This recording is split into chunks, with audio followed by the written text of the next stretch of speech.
Hello everyone, welcome to my channel course हो रहे with mic. तो आज अपने ग्राफ्स के प्लेलिस्ट का वीडियो नंबर 74 करने जा रहे हैं। Leet code number 3342 medium marked है, बट मुझे लगता है ये काफ़ी आसान हो जाएगा अगर आपने कल वाला प्रॉब्लम ऑफ द डे किया होगा तो। ठीक है, क्योंकि ये उसी प्रॉब्लम का पार्ट 2 है और एकदम स्लाइड सा चेंज है, तो ज़्यादा मेहनत करनी नहीं पड़ेगी, वीडियो काफ़ी छोटा हो जाएगा। मोटिवेशन देखते हैं। देखो, याद रखना, failure and rejections are stepping stones towards the success. इसीलिए जब भी फेल हो या रिजेक्शन मिले, take a deep breath, allow yourself a small break and get back stronger. You will definitely win. कभी हार नहीं मानना है। ओके। प्रॉब्लम क्या है? Find minimum time to reach last room, part 2 है ये। कल मैंने पार्ट 1 बनाया था, तो उस पार्ट 1 का जो वीडियो का लिंक है वो डिस्क्रिप्शन में डाल दिया मैंने, तो वो ज़रूर से देख लेना, क्योंकि एग्जैक्टली वही कोड हम लोग यूज़ करने वाले हैं। ठीक है। There is a dungeon N×M rooms arrange as a grid. सब कुछ सेम है, एवरीथिंग इज सेम। कि भाई एक डंजन दे रखा है N×M साइज का, आपको 0,0 से यहाँ N-1 M-1 पहुँचना है ना। और आप एडजेसेंट ग्रिड में मूव कर सकते हो, right left up down. Okay. You are given a 2D array move time N×M where move time ij represents the minimum time in seconds when you start moving to that room, है ना। ये मैंने आपको कल वाले problem में भी बताया था कि मान के चलते हैं यहाँ पर अभी आप यहाँ खड़े हो, ठीक है, और आपको इधर जाना है। तो यहाँ पर अगर x दे रखा है तो इसका मतलब पता है क्या हुआ कि अगर आपको इसके पास जाना है तो मिनिमम टाइम अभी x होना चाहिए या तो x से बड़ा होना चाहिए, तभी आप इस सेल में जा सकते हो, है ना। तभी आप इस वाले सेल में जा सकते हो। इसका मतलब वही है, कल मैंने समझाया भी था पार्ट 1 में, है ना। Represents the minimum time in seconds when you can start moving to that room. You start from the room 0,0 at t=0। मतलब हाँ, आप 0,0 पे खड़े हो, टाइम =0 पे, चलो ठीक है। And can move to an adjacent room. Moving between, देखो अब ये इंपॉर्टेंट लाइन है, यही चेंज हुआ है एक्चुअली आज वाले प्रॉब्लम में, कि moving between adjacent rooms takes 1 second for one move and 2 seconds for the next, alternating between the two। इसका मतलब क्या हुआ कि जब आप यहाँ पर हो, आपने पहला मूव लिया तो आपको मूव करने का 1 रुपया लगेगा। ठीक है, याद करो। पहली चीज़ तो ये कि भाई मान के चलते हैं अभी आप टाइम =0 है। यहाँ पर देखो ध्यान से, मैं क्लियरली थोड़ा बना देता हूँ। मान के चलते हैं यहाँ पर मान लेते 5 था और यहाँ पर आप खड़े हो, ये t=0 पर आप खड़े हो। ठीक है, तो अगर ऑब्वियस बात है, जब आपको यहाँ जाना होगा तो आपको पहले तो वेट करना पड़ेगा। कितना वेट करना पड़ेगा? जितना यहाँ पर टाइम चाहिए और करेंटली आपका जो भी टाइम हो रखा है, तो 5 - 0 दैट इज़ 5 सेकंड आपको वेट करना पड़ेगा। 5 सेकंड के बाद जब t=5 हो जाएगा ना, तब आप रेडी हो इस सेल में जाने के लिए। तो 5 सेकंड तो लगा, लेकिन एक और चीज़ क्या कि आप मूव कर रहे हो उस सेल में, तो मूव करने का 1 सेकंड लगेगा। ठीक है, तो ये क्योंकि ये पहला मूव था आपका। इसके बाद जब आप यहाँ पर आ गए, ठीक है, तो यहाँ पर जो भी आपका टाइम हो रहा होगा, याद करो कितना टाइम लगा होगा, 5 + 1 6 हो गया होगा टाइम तब तक, है ना। ठीक है, इसके बाद आप यहाँ जा सकते हो, या तो यहाँ जा सकते हो, या तो यहाँ जा, वापस तो जाओगे नहीं, ऑब्वियस सी बात है, आपका नुकसान होगा। डायक्सल एल्गोरिथम करेगा भी नहीं ऐसा कि वापस से आपको इसी सेल में ले जाएगा, है ना। तो ये या तो यहाँ जाएगा या तो नीचे जाएगा, तो ये जहाँ भी जाएगा वो आपका दूसरा मूव होगा। तो प्रॉब्लम में क्या दे रखा है कि पहला मूव में आपको 1 सेकंड लगेगा, ये रहा यहाँ पर। दूसरे मूव में एक्स्ट्रा जो टाइम लगेगा वो 2 सेकंड लगेगा, मूवमेंट का 2 सेकंड एक्स्ट्रा लगेगा। ठीक है, उसके बाद जो तीसरा मूव होगा उसमें 1 सेकंड लगेगा। ठीक है, उसके बाद जो चौथा मूव होगा उसमें 2 सेकंड लगेगा। तो वही बोल रहा है, ऑल्टरनेट करने बोल रहा है कि जो एडजेसेंट सेल में मूव करने का जो एक्स्ट्रा कॉस्ट था ना, एक बार 1 सेकंड लगेगा, दूसरे मूव में 2 सेकंड लगेगा, तीसरे मूव में 1 सेकंड लगेगा, चौथे मूव में 2 सेकंड लगेगा। देख रहे हो, ऑल्टरनेट हो रहा है, 1 2 1 2। यहाँ पर एग्जैक्टली वही चीज़ लिखा हुआ है। Moving between adjacent rooms takes 1 second for one move, then 2 seconds and alternating between the two. मतलब 1, फिर दूसरे मूवमेंट में 2 रुपये लगेंगे, 2 सेकंड लगेंगे, फिर 1 सेकंड, फिर 2 सेकंड, फिर 1 सेकंड एंड सो ऑन। इसके अलावा प्रॉब्लम में कोई चेंज नहीं है, सब कुछ सेम है। Return the minimum time to reach room N-1 M-1। ठीक है, the 2 rooms are adjacent if they share a common wall इधर हॉरिजॉन्टली और वर्टिकली, है ना। मतलब अप डाउन लेफ्ट और राइट आप जा सकते हो। तो यहाँ पर देखो एग्जाम्पल, देखो इधर इस एग्जाम्पल को देखो, 2/2 का सेल है, सॉरी 0,4 4,4। ठीक है, अब देखो ध्यान देना है यहाँ से। टाइम अभी मान लेते हैं t इज इक्वल टू 0 था, आप यहाँ पर खड़े हो, तो ऑब्वियस सी बात है आप यहाँ पर नहीं जा सकते या यहाँ भी नहीं जा सकते, क्योंकि आपका टाइम कम से कम 4 होना चाहिए। तो आपने कितना टाइम वेट किया, 4 सेकंड तक के लिए वेट किया, तो t इज इक्वल टू 4 हो चुका है। अब आप रेडी हो चुके हो, चाहे आप यहाँ जाओ या फिर यहाँ जाओ। ठीक है, मान के चलते आप यहाँ पर गए। ओके, तो अभी यहाँ पर पहला मूवमेंट है ये आपका, है ना, तो यहाँ पर 1 सेकंड आपको एक्स्ट्रा लगा। ठीक है, तो टाइम कितना हो चुका है, 4+1 टाइम अब 5 सेकंड हो चुका, क्योंकि मूव करने का आपको 1 सेकंड लगा।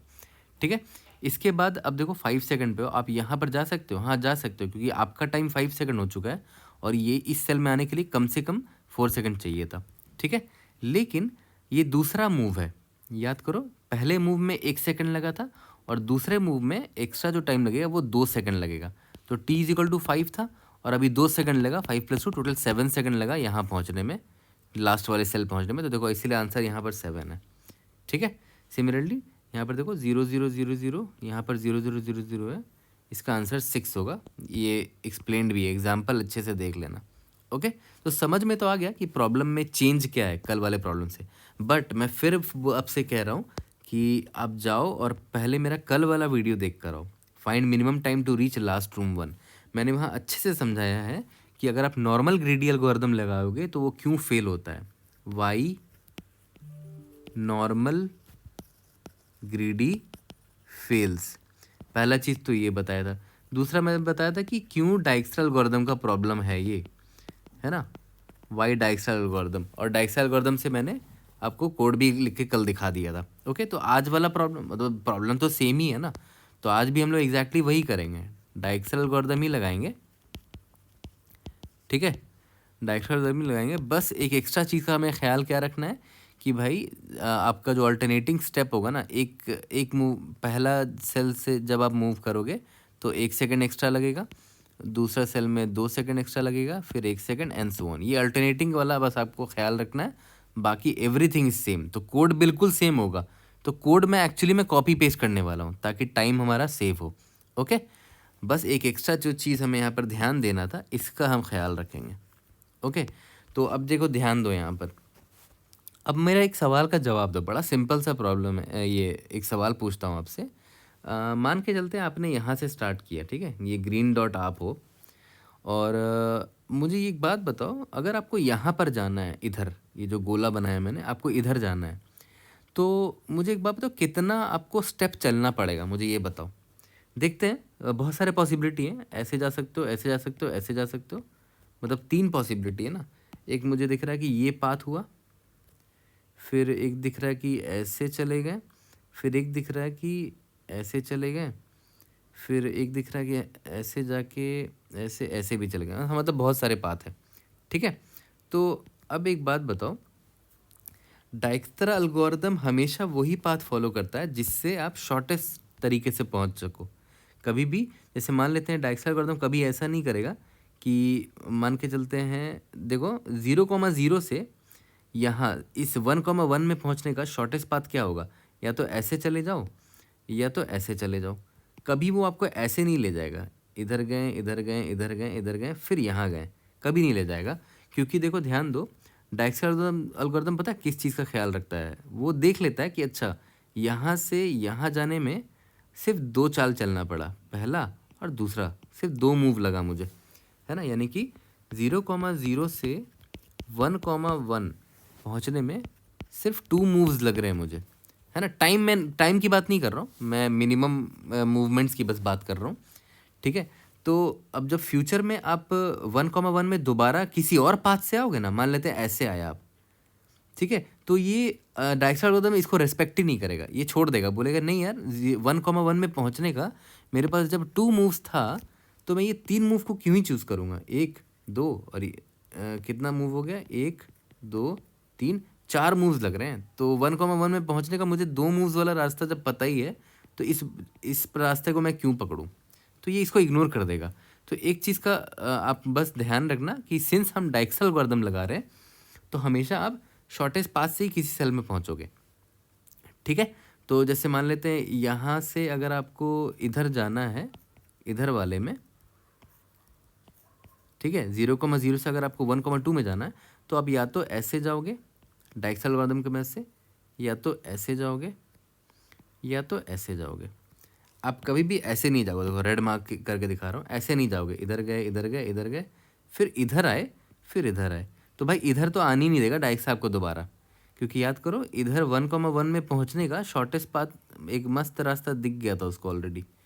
तो वो नीचे से दोबारा यहाँ 1,1 में क्यों आएगा? तो ये रेड वाला पाथ कभी नहीं आएगा हमारे पिक्चर में, ठीक है।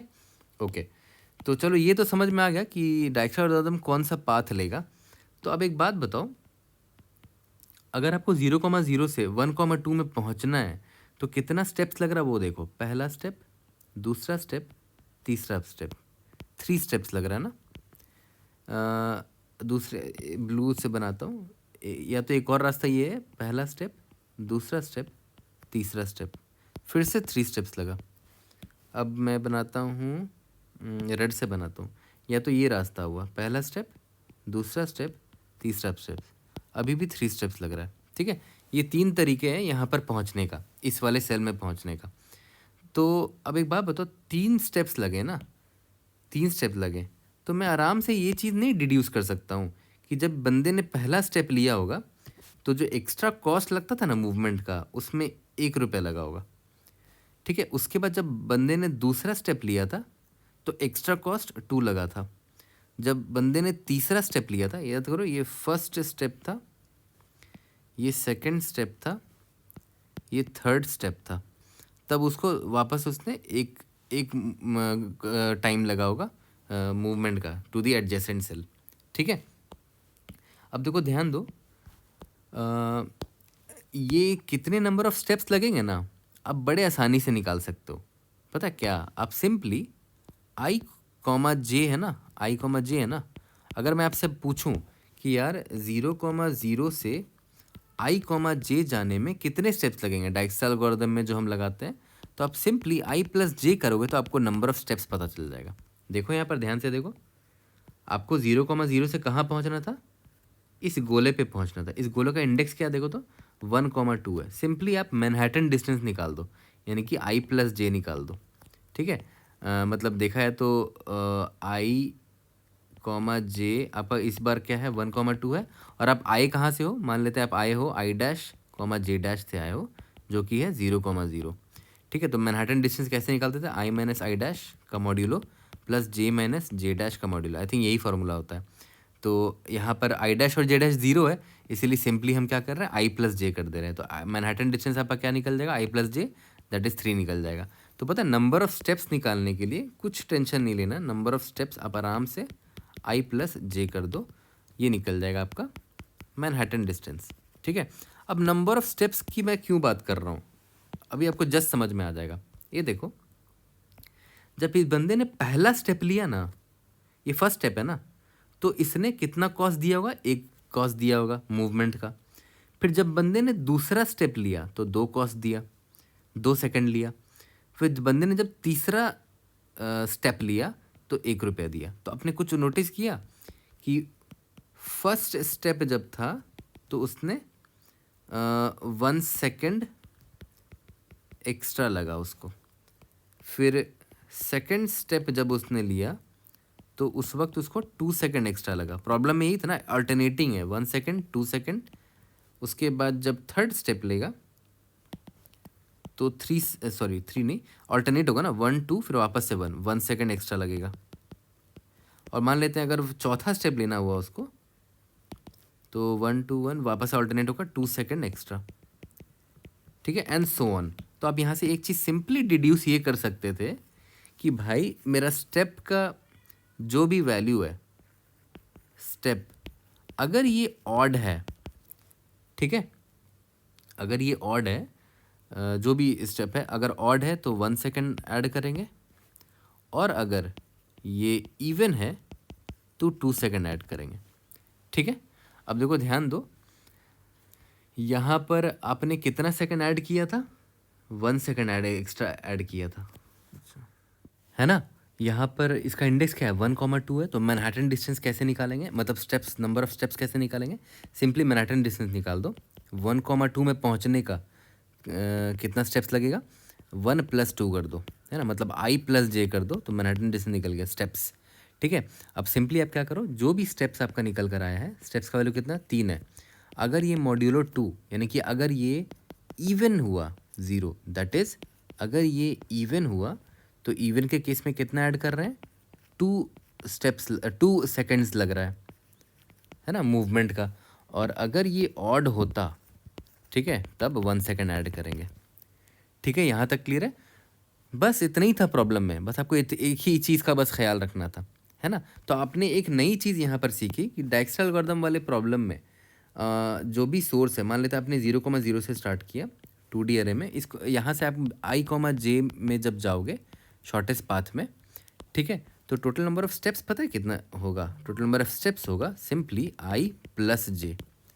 ठीक है, और स्टेप्स को आपको यहाँ पर बस ऑल्टरनेट करना था कि एक स्टेप अगर आपने लिया है तो 1 सेकंड एक्स्ट्रा है, सेकंड स्टेप ले रहे हो तो 2 सेकंड एक्स्ट्रा है, थर्ड स्टेप ले रहे हो तो 1 second extra, and so on. तो यहाँ से हमने सिंपली डिड्यूस कर लिया कि भाई हमें कुछ नहीं निकालना है, हमें बस सिंपली इतना निकालना था कि जिस सेल में आप जा रहे हो ना, उस सेल में पहुँचने में कितने स्टेप्स लगेंगे, और वो स्टेप अगर इवन है तो 2 सेकेंड्स एक्स्ट्रा ऐड करना लगेगा मूवमेंट में, अगर ऑड है तो 1 सेकेंड एक्स्ट्रा लगेगा। तो अभी मैं पता क्या करूँगा, मैं एग्जैक्टली ये वाला जो कल का प्रॉब्लम का कोड मैंने किया था वही कोड कॉपी पेस्ट करूँगा ताकि मेरा टाइम सेव हो और वीडियो थोड़ी छोटी हो जाए। ठीक है, बस वहाँ पर मैं एक एक्स्ट्रा एक लाइन ये ऐड कर दूँगा, ये वाला लाइन ऐड कर दूँगा कि इफ़ जिस सेल में आप जाने वाले हो, याद करो आप I, J में अगर हो तो आप अपना नेबर निकालते थे ना कि जिस सेल में मैं जाने वाला हूँ I', J', तो मैं इतना चेक कर लूँगा कि I' + J', I' + J' क्या दे देगा, नंबर ऑफ स्टेप्स दे देगा। ठीक है, अगर ये मॉड्यूलो 2 = 0 है, मतलब अगर इवन है, ठीक है, तो पता है मेरा मूवमेंट का जो कॉस्ट होगा वो कितना होगा, 2 होगा, एल्स मेरा मूवमेंट का जो कॉस्ट होगा वो मेरा 1 होगा। यहाँ तक क्लियर है। ठीक है, उसके बाद तो वही सेम कोड होगा, बाकी तो पूरा का पूरा कॉपी पेस्ट होगा, है ना। तो चलो जल्दी से कोड करते हैं और फिनिश करते हैं।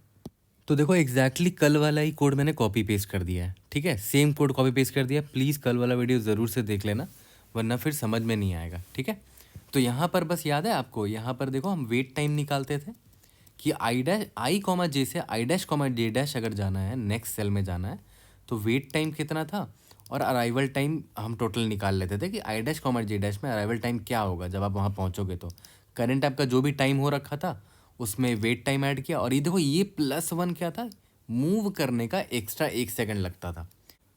तो अब ये हर बार ये 1 सेकंड नहीं लगेगा, आपको मूव कॉस्ट निकालना पड़ेगा हर बार। ठीक है, तो मूव कॉस्ट मैं यहाँ निकालूंगा और यहाँ पर इस 1 की जगह मूव कॉस्ट जो भी होगा वो मैं ऐड करूँगा।